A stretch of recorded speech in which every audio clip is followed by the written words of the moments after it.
જય શ્રી કૃષ્ણ, સ્વાગત છે નવા વ્લોગમાં। હાલો તો વાગી ગયા છે 5:30 અને જો ઠેલા ઉપાડ્યા, વેકેશન પડ્યું ફાઇનલી આપણું।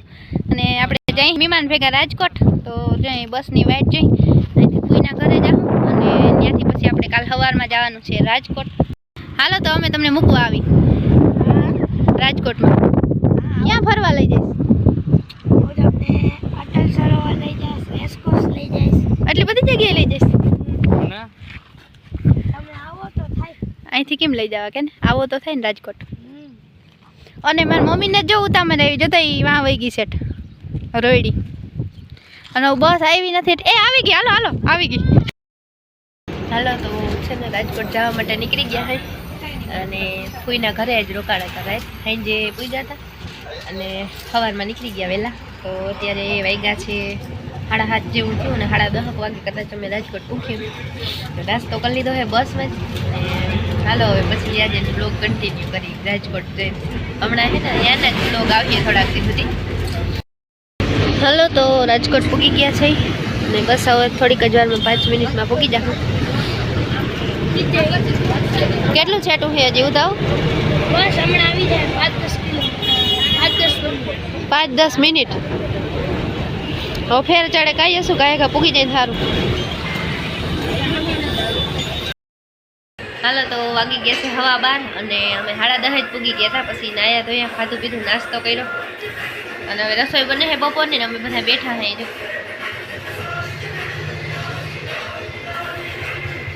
ઉધવના ઘેરે અમે મહેમાન થયા છે। ઉધવ કહે ને કે તમે જાઓ નહીં, જાઓ ત્યાં સુધી જવું જ નથી, કાંઈ હશો રોકાવું ને ત્યાં સુધી?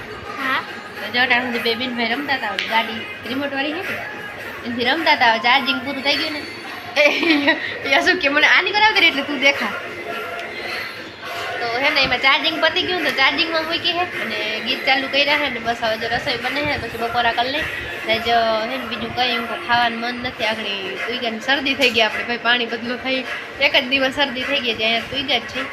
તો હાલો અઠવાડિયું અમે રોકાવાની હોય બે રાજકોટ, રૂપારી નથી જઈને તો જવું જ નથી કાં? સારું હાલો તો હવે પછી બ્લોગ કન્ટિન્યુ કરી અને હાલો તો વાગી ગયા છે 5 અને હમણાં અમારે ગાર્ડનમાં જવું છે, પણ બ્લોગનું એડિટિંગ કરી લઉં પહેલાં। હમણાં છે ને થોડુંક ક્યાંક ક્યાંક આવવા જવાનું રહે, કારણ કે આપણે આવ્યા નથી આવું જવું તો જોવું ને, કાલે આપણે જાઉં ખરીદી કરો। અને જો ભાઈ આવી ગયા બ્લોગમાં કા ઉધવભાઈ। ઉધવભાઈ અમને કઈ જગ્યાએ લઈ જવાનું છે? મીરા ગાર્ડન। મીરા ગાર્ડન આપણે તો કંઈ જડે નહીં, ના જ જડે ને કામ તો વધે એને લાગે। અહીંયા મસ્ત એકદમ ચોખ્ખો વિડીયો આવે ને, વ્યૂ એકદમ સારો આવે, અને પવન બહુ અસલ આવે છે અહીંયા। કેટલા માળની બિલ્ડિંગ છે એવું તો? 9 માળની છે ને, તો આપણે પહેલા માળે જ છે, જે થાવ ઉપર જઈને એક દી બ્લોગ બનાવી કે દીધા 1-2 દિવસ। તો હાલો હવે છે ને તૈયાર થવાથી થોડીક વાર પછી હજી તો આમ થોડોક ગરમ પવન આવે, પણ અહીંયા તો આપણે હા મજા આવી ગઈ, કારણ કે ઘેરે તો આપણે ઝાડના ફેંકાતા હોય જાઉં તો કેટલા 6 વાગે જાઉં તો 6 વાગે જાઉં ગાર્ડનમાં।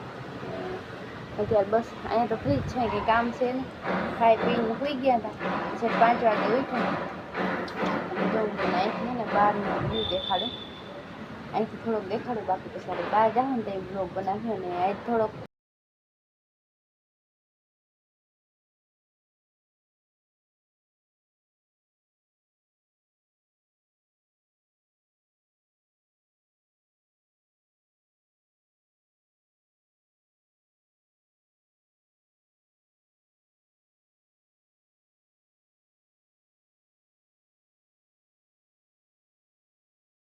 બ્લોગ કદાચ જીનકો આવવો જોઈએ, કે આપણે બહુ ઉતાર્યો નથી, થોડો ઉતાર્યો છે, એટલે થોડોક ઓછો આવશે વિડીયો, થોડો જીનકો આવશે। કાલથી આપણે થોડોક મોટો વિડીયો ઉતારવાની શું કહેવાય કોશિશ કરીએ। બાકી કાલે અમારે ખરીદી કરવા જવાનું છે, એ કઈ જગ્યાએ? ધર્મેન્દ્ર રોડ। હા, ધર્મેન્દ્ર રોડ ઉપર અમારે ખરીદી કરવા જવું છે, તો અહીંયા મેળ આવશે તો બ્લોગ બનાવીએ। બાકી ખરીદી કરવા ગયું ને એટલે મને બ્લોગ બનાવવાની યાદ ના આવે, આપણે લાલપુર જઈએ તો એમ જ થાય, ભૂલાઈ જાય, તો ઉધવ મને યાદ ચડાવજે તો। અને અટાણે મજા આવે છે, કારણ કે ઉધવભાઈ વેકેશન છે ને, એના અટાણે ભણવા વયો ગયો છે, સાંજે આવે 6 વાગ્યા સુધી, 6 વાગે આવે કે 6:30? 6:30 6:30 આવે, તો હમણાં વેકેશન છે ને તો એ ઘેરે છે, તો હાલો હવે આપણે આ વ્લોગનો કરી દે એન્ડ. મળીએ કાલ નવા વ્લોગમાં. જય શ્રી કૃષ્ણ અને જય દ્વારકાધીશ.